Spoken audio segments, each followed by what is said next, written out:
Du fond de la plus tendre et de la meilleure des âmes peuvent surgir des désirs d'intense violence. Un jour peut-être les hommes apprendront-ils à lutter contre ces monstres de l'esprit. Alors, et alors seulement, quand le cerveau humain sera vraiment capable de se contrôler, nous pourrons songer à utiliser les puissances cachées de l'univers. N'éteignez pas votre radio. Ne cherchez pas à baisser le volume. Il est déjà trop tard. 7e dimension envahit les ondes et débarque en mode podcast.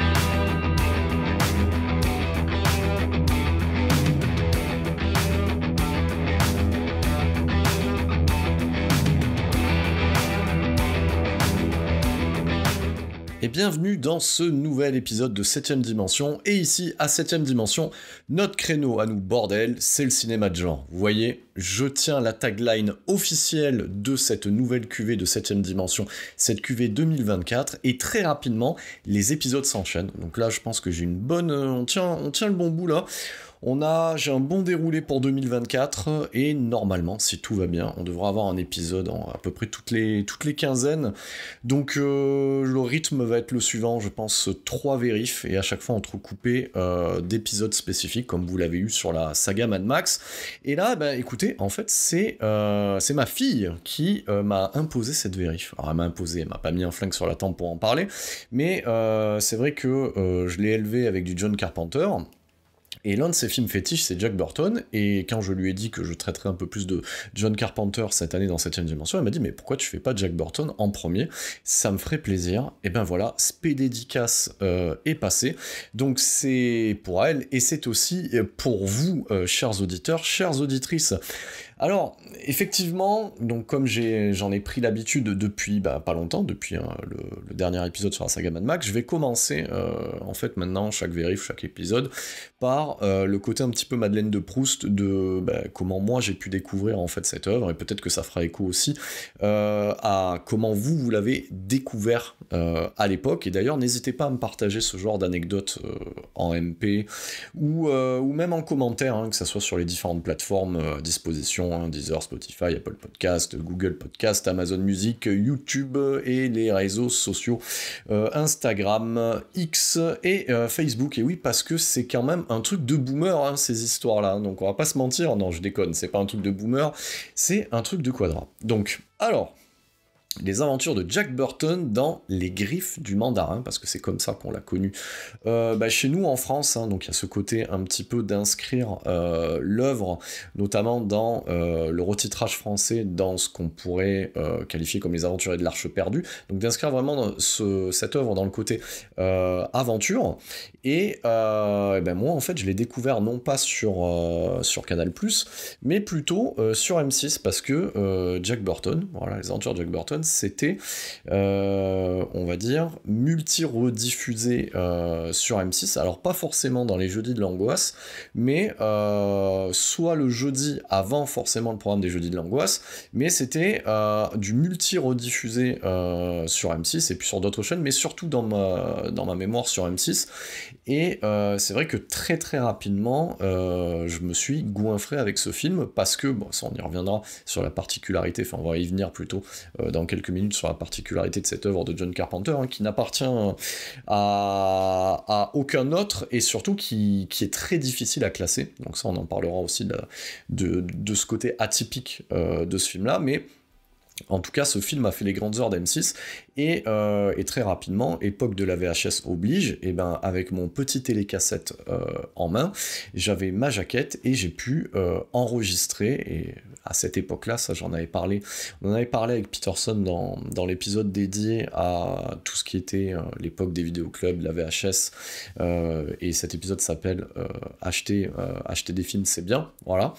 Donc on avait développé cet art, c'est-à-dire de regarder le film pendant qu'on l'enregistre pour pouvoir le couper, voilà. Donc ça va faire écho, va faire voyager un petit peu les gens dans le temps, de pouvoir mettre stop au démarrage de la coupure pub pour pouvoir avoir une copie parfaite, comme on l'appelait à l'époque, et on va dire mentir sur son existence et avoir l'impression qu'on avait acheté le film lui-même. Donc voilà, c'est un film que j'ai dû, alors j'ai plus la date en tête, hein, mais à mon avis, vu que c'était un film de 86, j'ai dû, on va dire, entre 11 et 12 ans, très rapidement, j'ai dû le voir. Voilà, je pense que c'était comme ça. Et ce Jack Burton fait partie des films que j'ai peut-être le plus vu. Voilà, il y en a quelques-uns, hein. Je pense au Evil Dead 2 de Sam Raimi, ou Une nuit en enfer, et c'est vrai que ce genre de film, quand on prend la claque directement et qu'on le kiffe, forcément on est amené à le revoir, et c'est vrai que ça, je soulève un côté un peu spécifique aussi de la cinéphilie. C'est vrai que les gens qui ne sont pas cinéphiles ou qui ne sont pas amateurs de cinéma ont du mal à comprendre qu'on puisse re-regarder une œuvre. Voilà, donc moi je sais que mon daron, ça le faisait presque flipper de voir que je regardais inlassablement les films. Ce qui est fou quand on regarde aujourd'hui, quand on voit que certains parents n'hésitent pas à coller leur gamin devant la Reine des Neiges et qu'ils se posent jamais de questions sur le fait que le gamin se le regarde 30 ou 40 fois. Donc effectivement, bon, moi j'en étais pas à ce point-là, mais c'est vrai que Jack Burton est un film que j'ai souvent revu et que je regarde au moins une fois par an. Voilà, c'est un petit peu, voilà, c'est une Madeleine de Proust, un peu comme Commando en fait, parce que voilà, vous voyez, c'est important de remettre toujours Commando dans la boucle.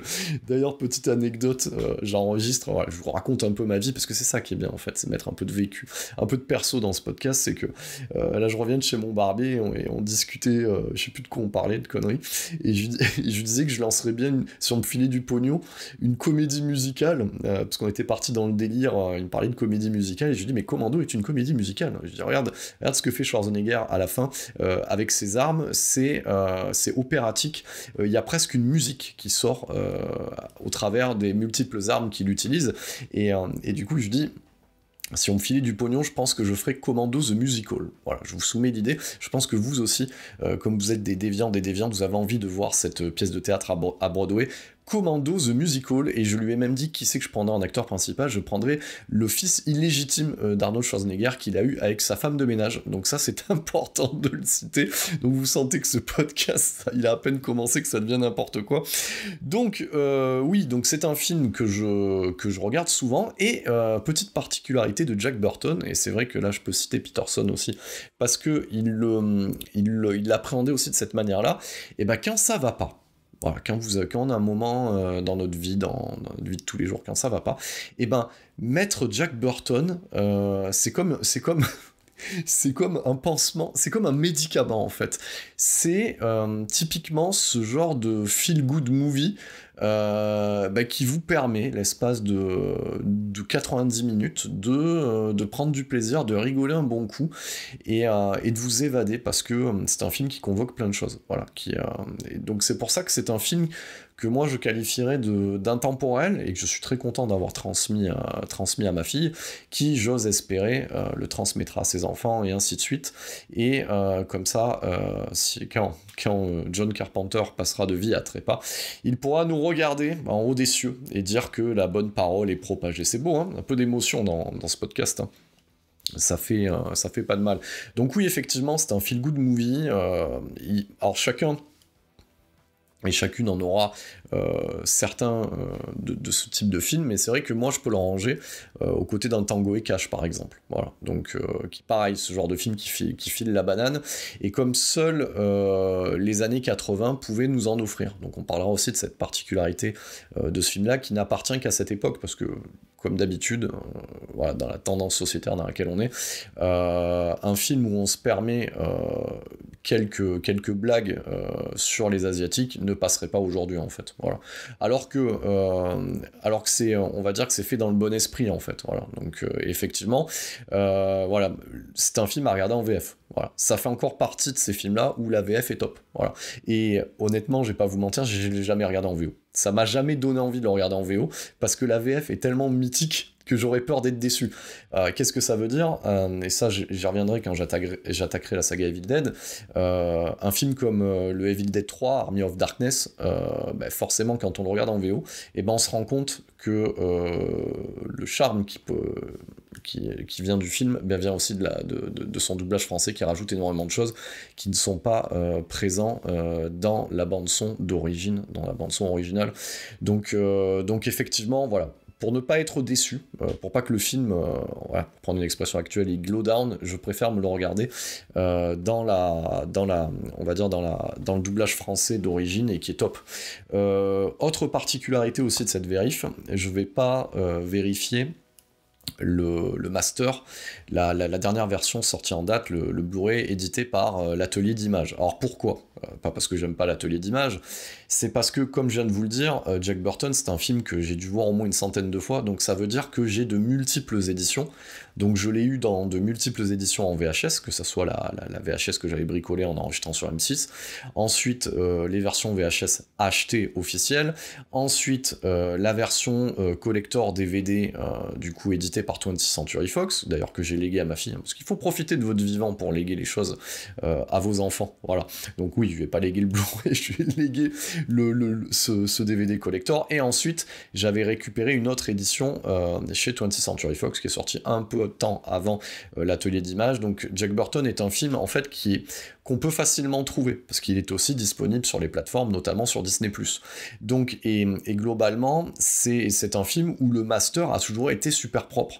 Donc, à la question, est-ce que je repasse à la caisse alors que ma copie, mon master chez Fox, que j'ai encore vérifié la veille avant d'enregistrer ce podcast, me suffit amplement, c'est top. J'ai pas besoin d'aller racheter une nouvelle fois, et surtout que j'ai une maladie avec les films de John Carpenter, c'est que les 3/4 du temps, me demandez pas pourquoi, parce que je commence à avoir des Blu-ray dans tous les sens, des DVD dans tous les sens, c'est que des fois j'ai l'impression de pas avoir le film, et j'achète plusieurs Escape from New York, quand je le chroniquerai, j'en parlerai, je l'ai 2-3 fois en Blu-ray.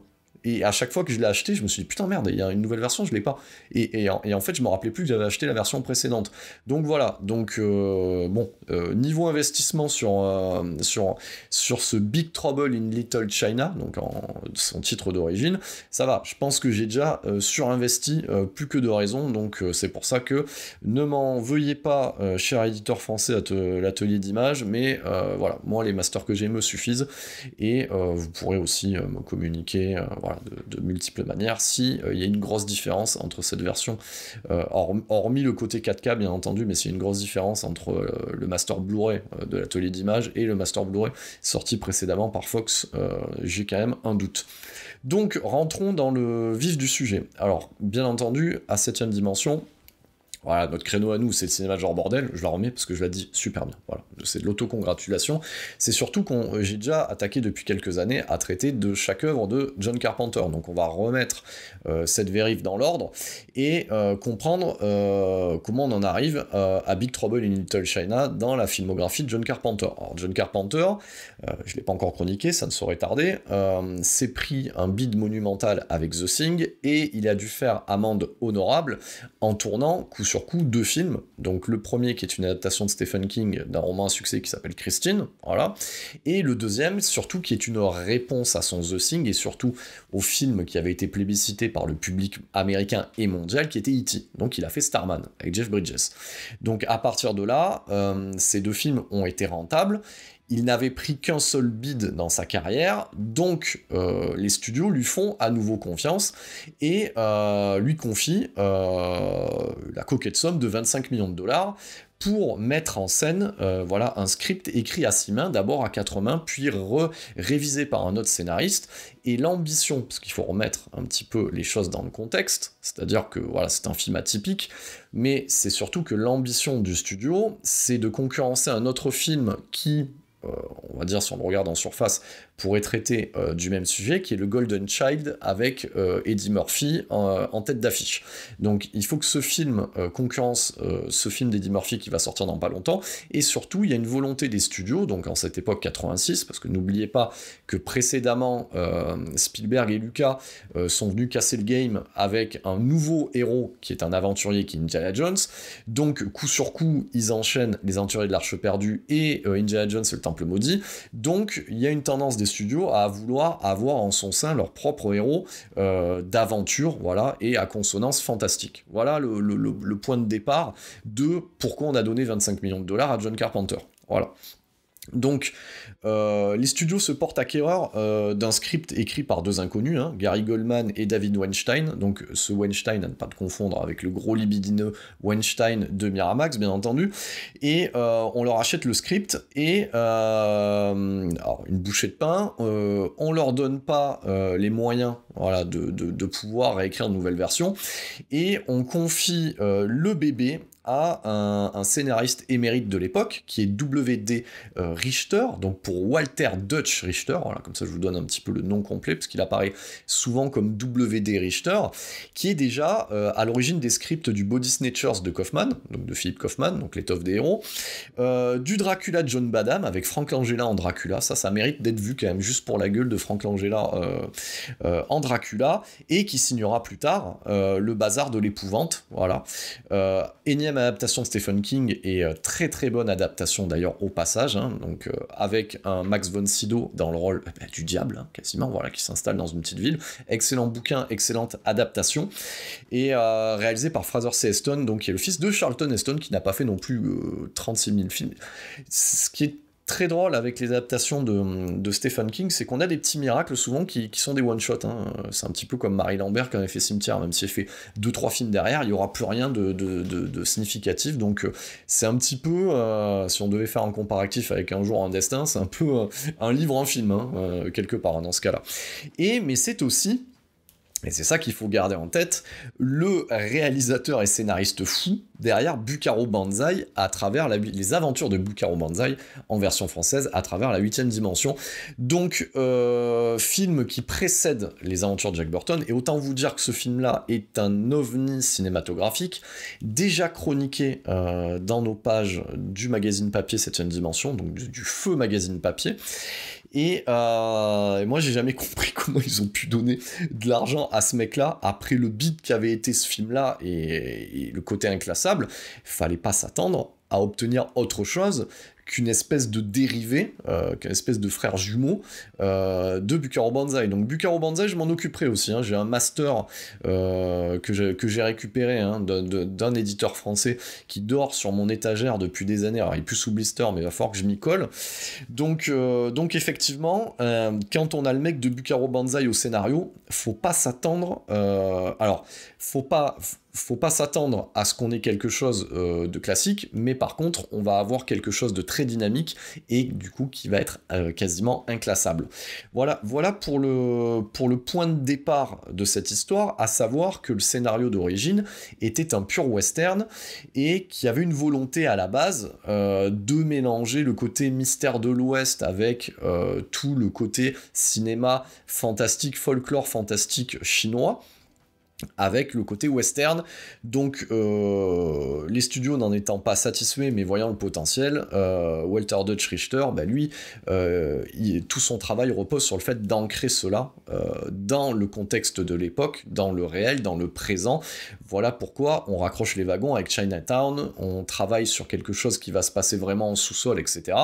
Donc voilà le travail qu'il y a derrière, c'est d'en faire une sorte de néo-western avec des touches de fantasy asiatique à l'intérieur. Voilà. Alors déjà, vous comprenez que c'est déjà assez compliqué à pitcher comme truc. À noter aussi que ce Jack Burton a été chroniqué dans 7e dimension numéro 12 version papier, dans notre dossier spécial Ils vivent dans les égouts, et c'était ce cher Thomas qui s'en était occupé, donc Thomas de la radio éphémère sur Toulouse, de l'émission Crossover, et qui intervient de temps en temps du coup dans 7e dimension le podcast. Un petit coucou d'ailleurs, il voulait participer à cet épisode mais je l'ai devancé, voilà. Je travaille aujourd'hui à l'énergie, donc l'idée pour 2021 2024, c'est de produire, de vous inonder d'épisodes, et que ce soit au travers de mes 3 podcasts. Voilà. Donc, John Carpenter oblige, il s'occupe également de la musique, donc, et là, il appelle un de ses comparses en renfort, qui est Alan Howarth, qu'on retrouvera de multiples fois au travers de sa filmographie, notamment côté musique, et à noter qu'ils formeront un groupe éphémère. Donc déjà, rien que le film vaut pour ça. Je vous conseille de regarder le clip. Voilà. Le groupe s'appelle Les Coupes de Ville, et il est constitué quand même, à noter, de Nick Castle. Donc Nick Castle, qui est quand même le gars qui interprète The Shape dans Halloween. Hein. Voilà, donc voilà. Donc déjà, voilà. John Carpenter et Alan Howarth, et c'est d'un kitsch. Je pense que le truc, même quand il est sorti à l'époque, était instantanément kitsch. Et rien que de voir John Carpenter chanter et dans un clip, ça vaut le détour. Ça vaut le détour. Donc on en pensera ce qu'on voudra, mais ça rajoute un peu de charme au film. Ensuite, au niveau du casting, c'est aussi un milieu de carrière, milieu de carrière pour John Carpenter, et on est encore sur de multiples collaborations avec celui qui est son alter ego à l'écran, meilleur ami à la ville, donc 2 copains comme cochon, et c'est Kurt Russell que l'on retrouve. Donc le Snake Plissken des Escape from New York, Escape from Los Angeles vient traîner sa frimousse dans ce film inclassable, et c'est lui qui interprète le rôle titre, et alors c'est ça toute la particularité, on y viendra de ce film-là, qui interprète le rôle titre de Jack Burton, donc routier aventurier, je me marre déjà. Donc de toute façon, il n'y a que les années 80 pour nous mettre des routiers comme personnages principaux. Voilà. Donc non, mais j'ai rien contre vous, messieurs les routiers, mais vous avez compris. Donc voilà. Donc pour moi, le routier, c'est un combo entre la CB et une émission de Brigitte Lahaie, quelques néons, à l'extérieur. Enfin bref. Donc voilà, Kurt Russell qu'on ne présente plus, mais qu'on va quand même présenter. Donc acteur fétiche de John Carpenter, déjà présent dans le roman d'Elvis, Escape from New York, Escape from Los Angeles, The Thing, et qui a une autre carrière à côté, notamment dans Tango et Cash, dans Stargate, dans Backdraft. Je vais pas tout citer, mais et dernièrement, il paie sa retraite et ses factures en cachetonnant dans des Fast and Furious, et de temps en temps se faisant plaisir dans un ou 2 Tarantino. Voilà un petit peu pour le CV de Kurt Russell. En opposition, le Love Interest, parce que ce Jack Burton a un Love Interest, donc dans le rôle de Gracie Law, parce que c'est ça qui est bien avec la version française, on traduit même le nom de famille, Gracie Laloy, donc alias Gracie Law. Nous avons Kim Cattrall, et très mimi Kim Cattrall de l'époque, donc qu'on avait déjà vu dans Police Academy, qu'on verra ensuite dans Le Bûcher des Vanités, et qui aura une deuxième carrière, parce que voilà, c'est une actrice de cinéma, mais qui finira à la télévision, et qui est plutôt connue chez vous, mesdames, comme la Samantha Jones de Sex and the City, la série, et les films, et bien entendu aussi l'espèce de reboot qui est sorti, j'ai pas le nom, mais tout le monde s'en fout, mais il y a une nouvelle version de Sex and the City. Voilà. Du coup, comme c'est un film, et on parlera de sa particularité, qui va reprendre tout ce qui a été travaillé dans le cinéma hongkongais de l'époque et tout le folklore fantastique chinois, donc forcément nous aurons une autre partie du casting à forte consonance asiatique, et dans le rôle de Wang Chi, qui est censé être le sidekick de Jack Burton, mais particularité du film, c'est le rôle principal qui est le sidekick du second rôle, si vous voyez ce que je veux dire. Donc dans le rôle de Wang Chi, nous avons Dennis Dunn. Alors ce qui est bien avec John Carpenter, c'est que lui il a fait tout son cast asiatique en regardant L'Année du Dragon de Michael Cimino. Donc au moins comme ça c'est fait. Donc il était dans L'Année du Dragon, on le reverra de suite après chez John Carpenter dans Prince des Ténèbres, ensuite chez Bertolucci pour les besoins du Dernier Empereur, et dans le Magic Warriors de Ronnie Yu. On continue dans le rôle de la Némésis du méchant du film, dans le rôle de David Lopan, comme pourrait l'appeler le personnage de Jack Burton en VF, dans le rôle de Dave. Nous avons James Hong, qu'on avait vu dans Blade Runner, heures, et sa filmo, elle est longue comme l'annuaire téléphonique, donc vous l'avez vu de multiples fois ailleurs, donc j'ai pas tout listé, parce que bon, on n'est pas là non plus pour faire un glossaire, c'est pour vous donner un point d'ancrage. Après, si vous avez kiffé David Lopan, et ben je vous invite à aller Wikipédier toute sa filmographie, et vous faire une playlist pour 2024. Ensuite, dans le rôle du gentil sorcier, donc magie noire pour David Lopan, magie blanche, nous avons Victor Wong qui joue Ek-Shen. Donc dans le film, il est conducteur de bus touristique la journée, et la nuit, il se transforme comme magicien opposant à David Lopan, et ben ce Ek-Shen, et ben on l'a vu aussi dans L'Année du Dragon, on le verra aussi dans Prince des Ténèbres, et dans la série aussi de films intitulée Les Trois Ninjas contre quelque chose, et c'est aussi un acteur qui nous a quittés en 2001, voilà, paix à son âme. Et je citerai aussi un des 10e rôles qui n'est pas anodin, voilà, il joue un des figurants, c'est Jeff Imada, et Jeff Imada, en fait, c'est une découverte pour John Carpenter pour les besoins des aventures de Jack Burton, parce que, qui dit cinéma hongkongais, dit combat câblé, dit cascade, dit chorégraphie. Donc c'est une rencontre importante. Il va être aussi coordinateur des cascades sur ce film, et il le sera sur tous les autres films suivants de John Carpenter, où il y aura besoin de scènes d'action, notamment dans le désordre, Vampire, Ghost of Mars, Los Angeles 2013, Le Village des Damnés, ou L'Antre de la Folie. Voilà pour les présentations de cette œuvre. Alors, en quoi ce film est inclassable ? Le postulat de départ est complètement fou. C'est-à-dire que le film s'intitule, en version française, Les aventures de Jack Burton dans les griffes du mandarin. Donc, on est en droit d'attendre la présentation d'un nouveau personnage d'aventure, et très rapidement dans le film, on se rend compte que le personnage principal subit l'action, qu'il est capable de rien, et que, au final, tout le monde se le traîne comme un boulet, et que le vrai héros du film, c'est le sidekick asiatique. Ça, déjà, c'est dingue. Et ce qui est énorme, parce que je vous conseille, parce que ce commentaire audio est légendaire, donc il est présent sur toutes les éditions que j'ai citées de Jack Burton à partir du DVD collector, c'est-à-dire que quand vous regardez le commentaire audio, enfin vous écoutez plutôt le commentaire audio de Kurt Russell et John Carpenter, il se marre dès les premières minutes, et il vous explique ça. C'était voulu et intentionnel, il vous explique, il vous donne des anecdotes en disant que le studio n'a jamais compris... voilà, quand ils regardaient le film, ils disaient mais pourquoi ? Mais en fait, il est nul ce mec, il sert à rien. Et il se marre en racontant ça. C'est aussi pour ça que le film a une espèce de prologue en voix off pour introduire certaines choses, parce qu'il y a eu certaines problématiques, le studio s'est mal passé en fait. Voilà. Donc ce film est un incompris. Voilà. Donc déjà, particularité, le personnage principal est un benet capable de rien, il subit l'action et les seconds rôles le traînent comme un boulet. Donc déjà, ça, c'est génial.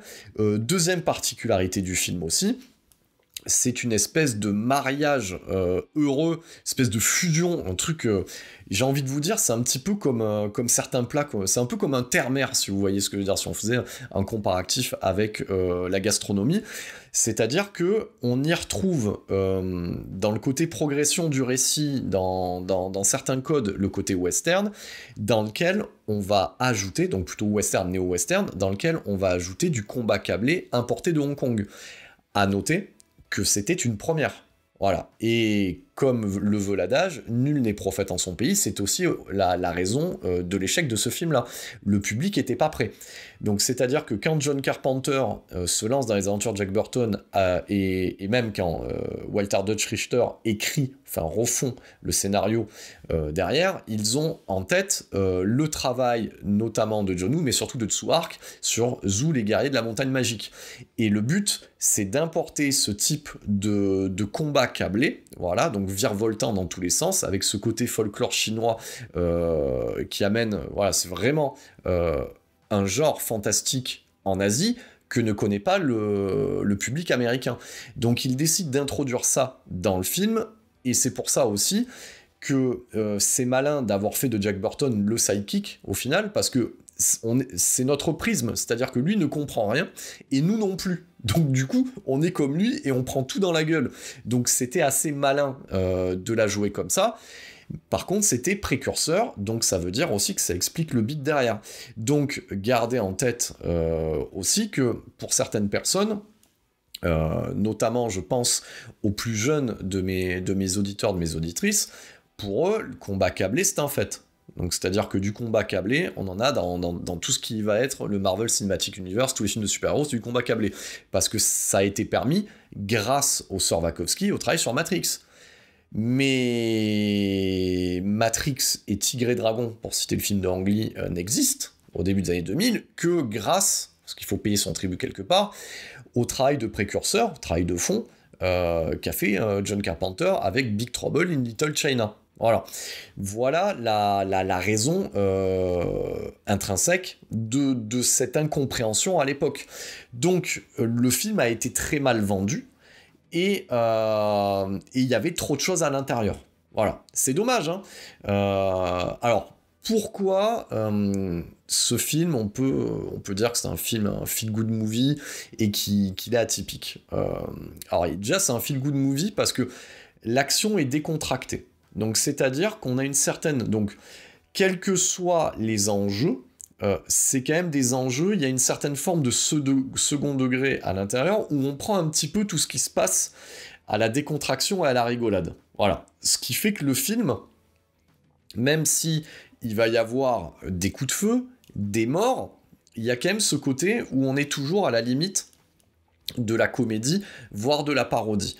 Donc, c'est un exercice d'équilibriste qui s'opère sur 90 minutes, et plus le film avance, et plus le film va sortir des éléments de plus en plus fous à l'image, voilà, et dans l'intrigue.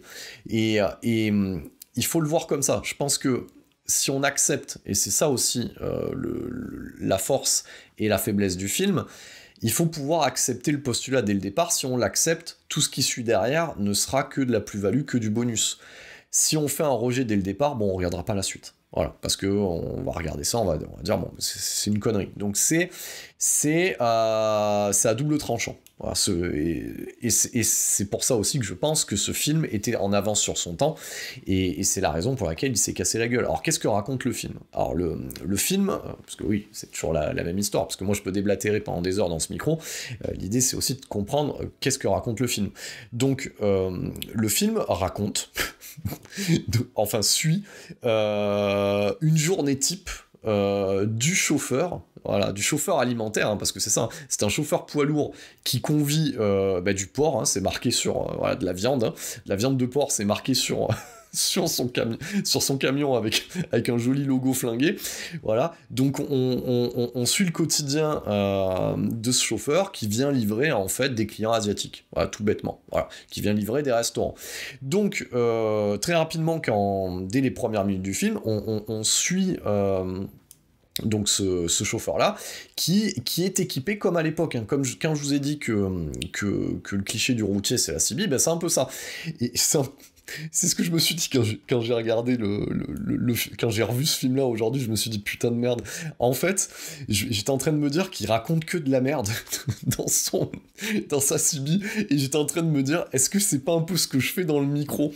Est-ce que je suis pas une sorte de Jack Burton du podcast du cinéma de genre ? Voilà. Et donc effectivement, on le suit, et ce qui est génial, parce que dès les premières minutes, on sent qu'il y a un problème, c'est-à-dire qu'on voit, parce que Kurt Russell est quand même un acteur assez musculeux, donc on voit ce mec un peu censé être badass, voilà, donc chauffeur routier, un petit peu ce lonesome cowboy, voilà, c'est un petit peu le cowboy qui va de ville en ville, donc le côté du routier s'y prête bien. Il te raconte des anecdotes, et à chaque fois t'essayes de réfléchir, tu te dis, mais en fait ces punchlines, elles sont nulles, voilà. Donc, comme celle qui sort à la fin, et vous savez ce que disent... Non, alors, la première qui sort au début, c'est... Vous savez ce que disent toujours ce bon vieux Jack Burton ? Le chèque est dans la boîte. Donc, c'est nul. C'est nul, c'est flingué. Mais bon, ça participe au charme du personnage. Donc il arrive, il dépose sa marchandise, et on le suit toute une nuit, dès le départ, essayer de se faire un petit peu d'argent au black, en jouant à différents jeux, que ce soit le poker, etc.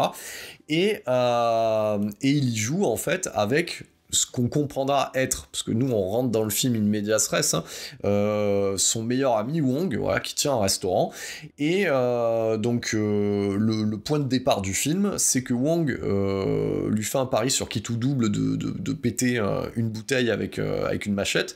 Il n'y arrive pas, donc ça veut dire qu'il a une dette envers Jack Burton. Alors tout ça au final est très western.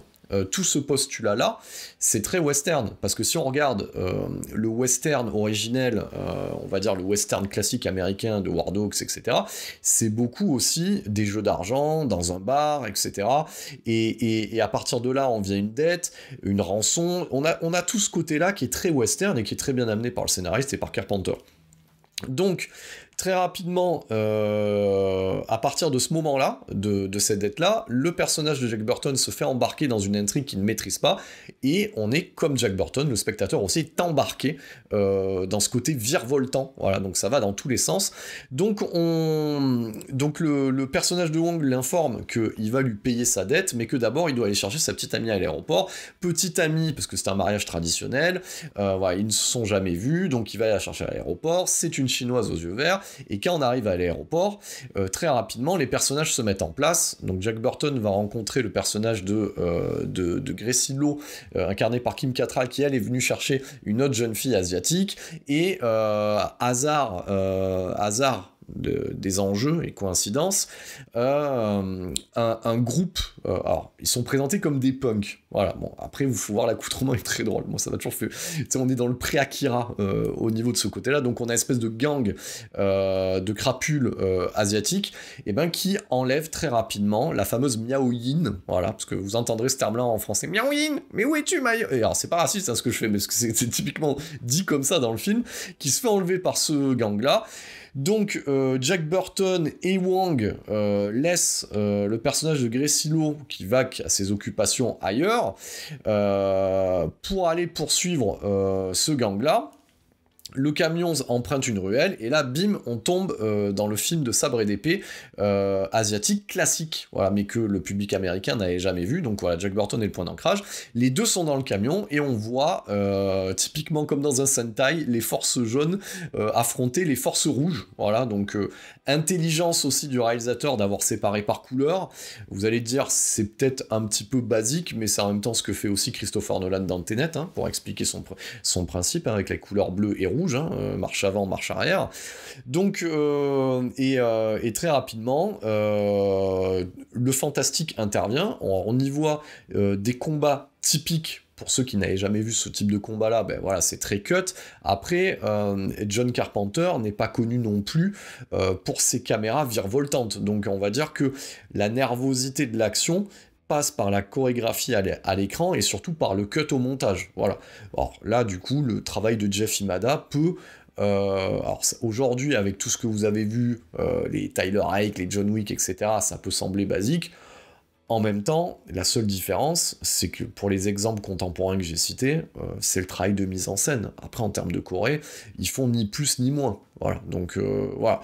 En tout cas, ça reste honorable encore à l'heure actuelle. Voilà. Et puis intervient la notion du fantastique avec les trois bras armés de David Lopan, donc qui voilà, convoque tout le folklore asiatique, donc, et notamment au niveau des pouvoirs, parce que voilà, si on s'y intéresse un petit peu, c'est très on va dire en rapport avec les éléments, donc il y en a un qui va maîtriser l'air, l'autre qui va maîtriser les éclairs, l'autre qui va maîtriser la force brute, voilà, chacun a une particularité. Et c'est à ce moment-là que le personnage de David Lopan apparaît, et Jack Burton lui fonce dessus, on comprend que c'est une sorte d'ectoplasme, donc tout ça nous amène à un moment donné où nos héros vont se réunir dans le restaurant de Wong, et chaque personnage qui va arriver va combler un petit peu les failles du scénario, et de fil en aiguille va se mettre en place l'intrigue qui va être celle de récupérer dans un premier temps Miao Yin.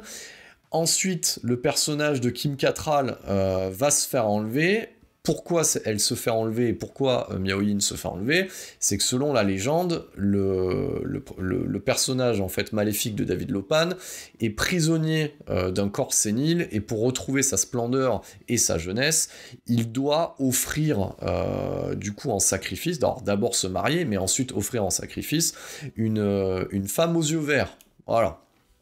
Et du coup, là, il en trouve 2. Donc, une asiatique aux yeux verts et une américaine aux yeux verts. Donc voilà, donc le David Lopan, il se dit... En plus, il le dit, c'est ça qui est très très fort. C'est-à-dire qu'il dit qu'il va offrir en sacrifice à son dieu, du coup, le personnage de Kim Cattrall, et qu'il profitera des plaisirs de la chair avec Miao-Yin. Le mec est top. Non, il régale. Donc, de toute façon... Tout ça se fait dans la décontraction et la bonne humeur. À noter, ça je l'avais pas cité aussi, donc c'est que les 3/4 des effets visuels aussi sont gérés par Richard Edlund, qui est une sommité de l'époque, qui était déjà derrière, 2 ans auparavant, les effets spéciaux visuels de SOS Fantôme. C'est pour ça que on retrouvera certaines créatures, notamment une créature volante qui sert on va dire d'Alexa vidéo à David Lopan, qui rappelle un petit peu le personnage du bouffon dans SOS Fantôme. Voilà. Donc on a ces signatures-là, et on retrouve aussi ces effets spéciaux un petit peu typés années 80, d'électricité et d'émanescence en fait vertes et bleues qu'on pouvait déjà voir aussi dans SOS Fantôme. Mais tout ça, on va dire, traverse plutôt bien le temps. Ça lui amène un charme. Et puis il y a un côté aussi comic book à ce truc-là. C'est-à-dire que c'est bien croqué, c'est un peu too much, donc ça passe bien, ça va bien avec l'énergie du film. Voilà. Donc, sans, on va dire, pitcher scène par scène, ce qui fait la force de ce film, c'est cette disparité entre les deux personnages principaux. Et même le personnage de Kim Cattrall n'est pas juste un love interest de base. Elle a son caractère, et j'aime beaucoup son jeu, parce que voilà, c'est quand même une très très très grande actrice, et elle a ce côté un peu garçon manqué, qui...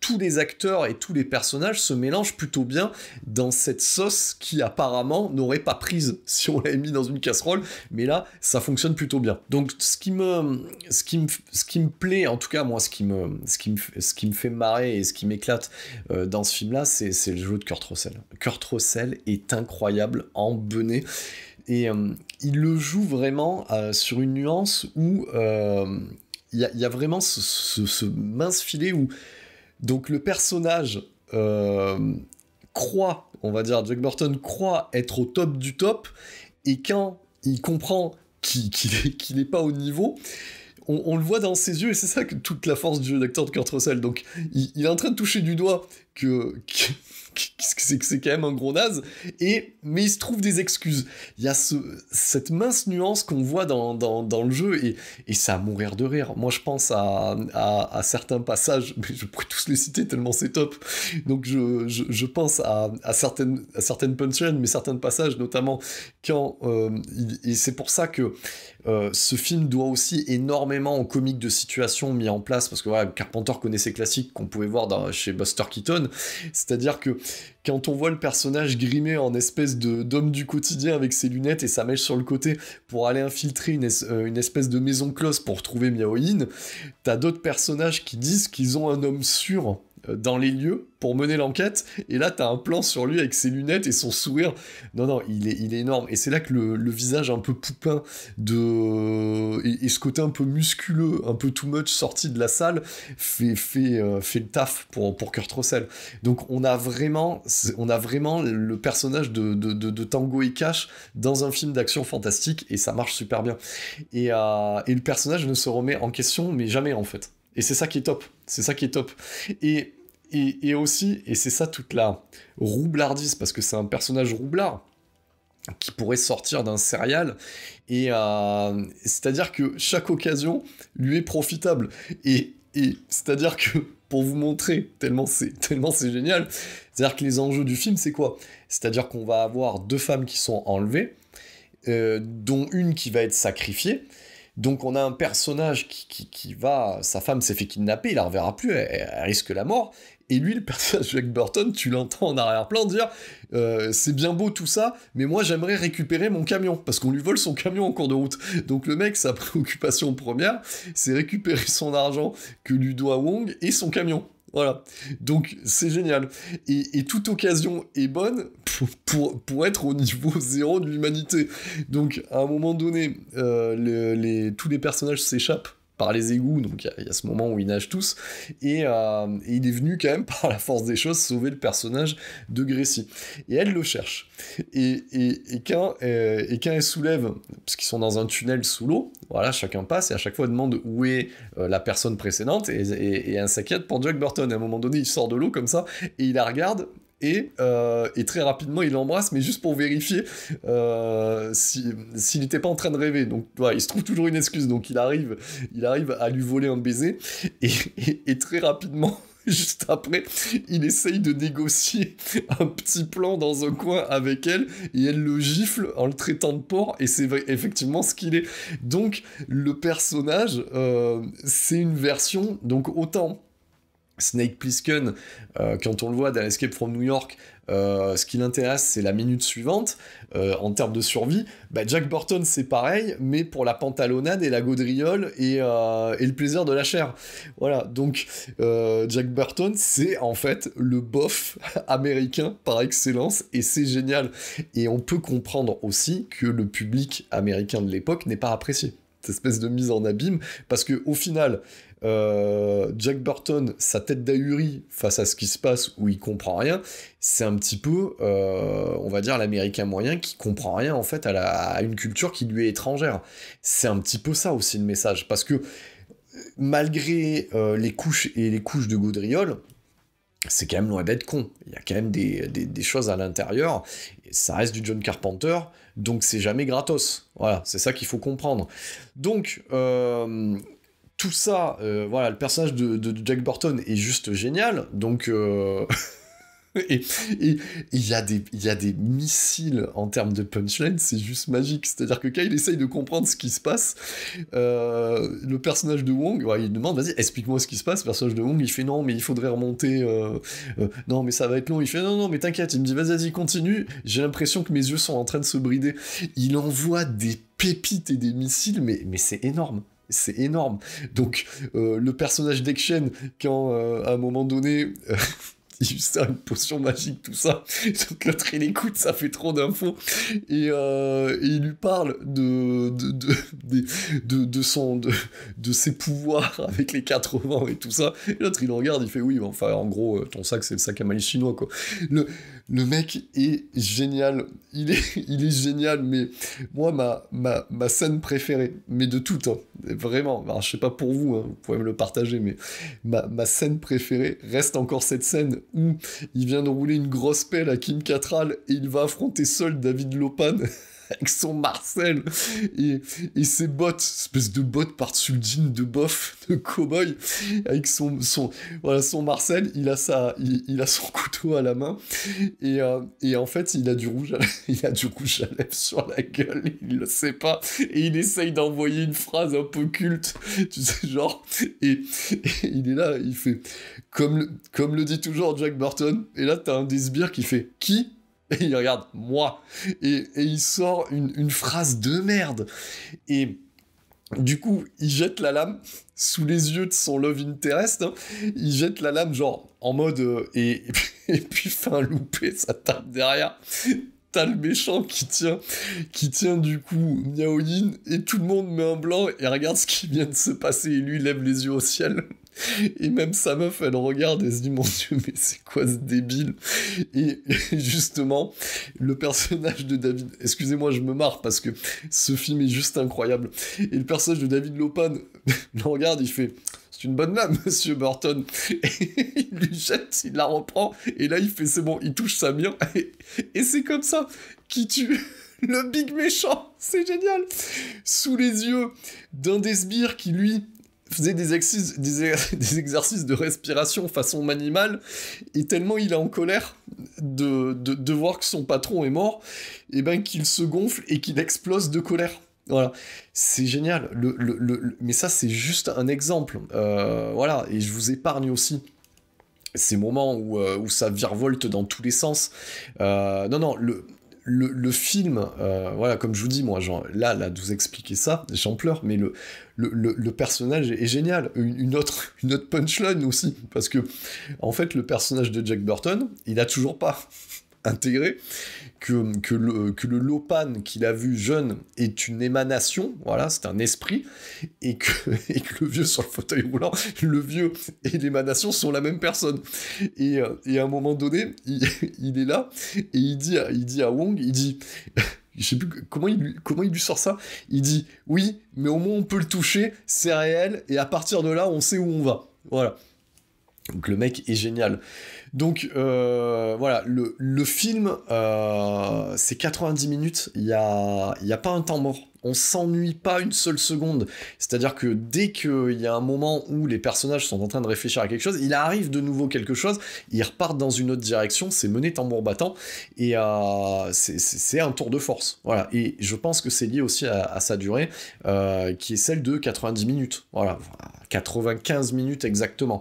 Donc voilà, c'est un pur film, une pure comédie d'action, à consonance fantastique. Il a la force de ses défauts. Voilà, son défaut, qui pour moi n'en est pas un, mais qui était un défaut à l'époque, c'est son côté inclassable. Ça a convoqué trop de choses, en avance sur son temps.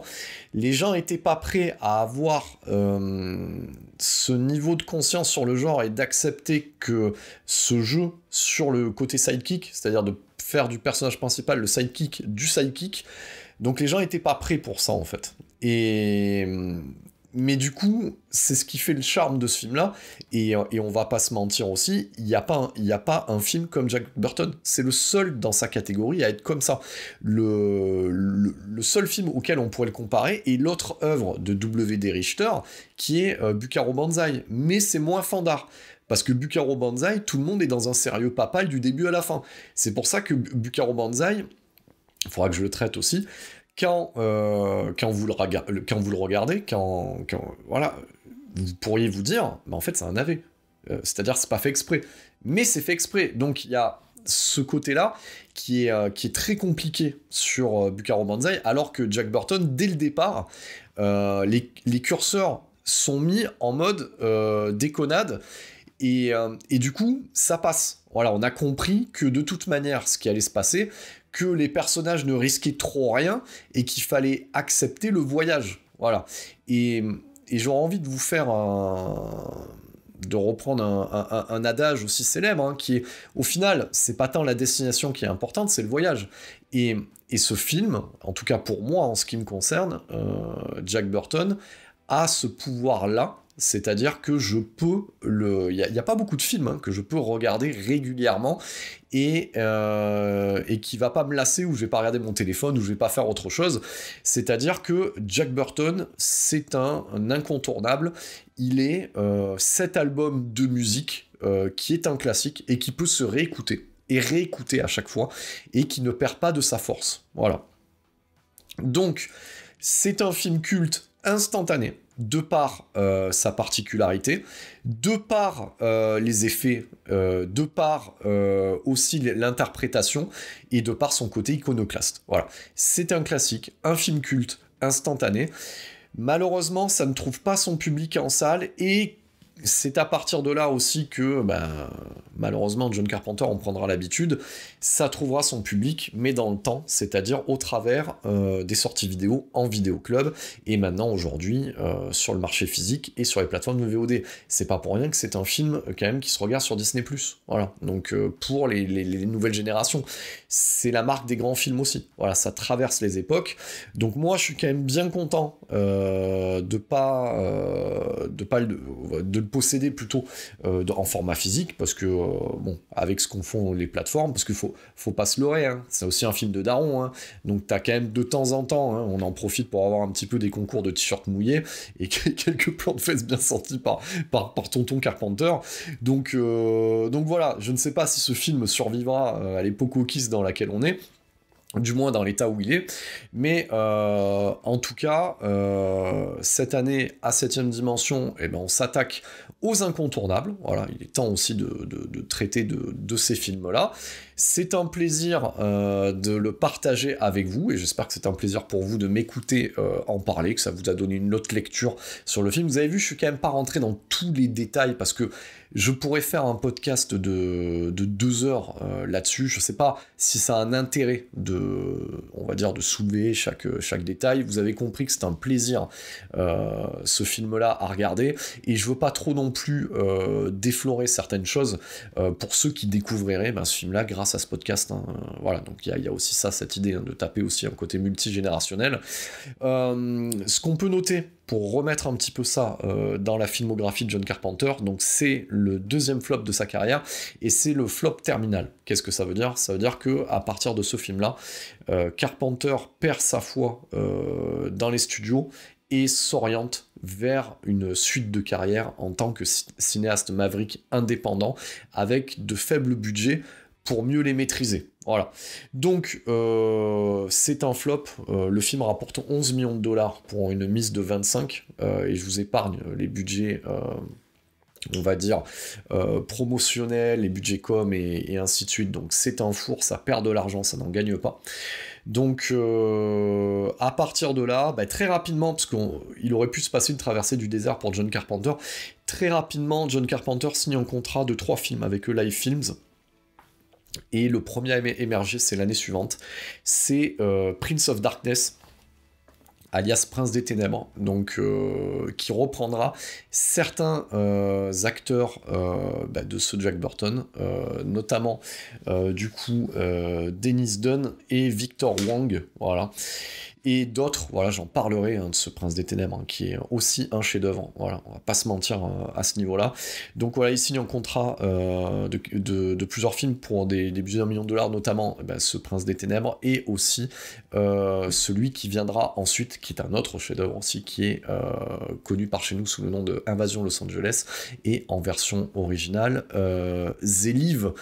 Au niveau de l'héritage de ce Jack Burton, alors bien entendu, peu de gens reprendront le côté sidekick à la place du sidekick, mais en termes de dynamique comique et d'action fantastique, on peut retrouver une influence, par exemple, sur un film comme Le Gardien du Manuscrit Sacré. Voilà, donc pour aller chercher du Chow Yun-Fat, tiens, par exemple, importé aux États-Unis. Donc on retrouvera ce genre de mélange, mais pas non plus avec succès, et pendant un temps, il a été question. Voilà, donc parce que ça ne s'est pas fait, donc je ne sais pas si ça se fera, j'aimerais que ça ne se fasse pas, mais pendant un temps, il a été question, ces dernières années, que Dwayne Johnson fasse un remake de ce film en incarnant le rôle titre. Voilà. Apparemment c'est toujours d'actualité. Au début ça a été un remake, maintenant ça serait une suite. Écoutez, à l'image d'un Robert Zemeckis défendant bec et ongle sa trilogie Retour vers le futur pour pas qu'il y ait de reboot ou de remake, je pense que Jack Burton est un film qui doit rester en l'état. Voilà, c'est un film qui a une particularité, qui est iconoclaste, qui n'appartient qu'à une époque. Refaire ce film-là aujourd'hui, dans la temporalité dans laquelle on est, ne marcherait pas. Voilà, ça serait l'édulcoré, et de toute manière, comme je l'ai dit, tout le cinéma d'action à consonance fantastique s'est inspiré du combat câblé mis en place par John Carpenter, etc. Derrière, donc je ne vois pas en quoi ça serait pertinent de faire ce film-là. Voilà, pour moi ça serait comme quand Gus Van Sant refait Psychose plan par plan, aucun intérêt.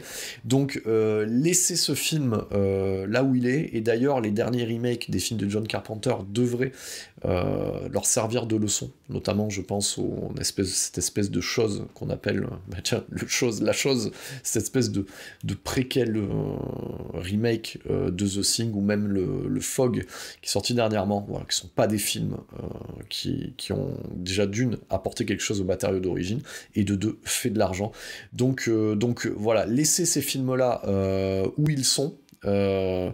Et j'ai envie de vous dire, comme dirait un des personnages, tiens, pour citer le Road Racer de Robert Rodriguez, et les vaches seront bien gardées. Voilà. Donc c'était une nouvelle vérif et on se retrouvera très rapidement sous une quinzaine pour sûrement encore d'une John Carpenter. Donc c'était Big Trouble in Little China, les aventures de Jack Burton dans les griffes du mandarin, une Madeleine de Proust et comme on a l'habitude à 7ème dimension, ici notre créneau à nous c'est le cinéma de genre bordel. Merci pour votre écoute.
Redonnons maintenant le contrôle de votre appareil de télévision jusqu'à la prochaine émission de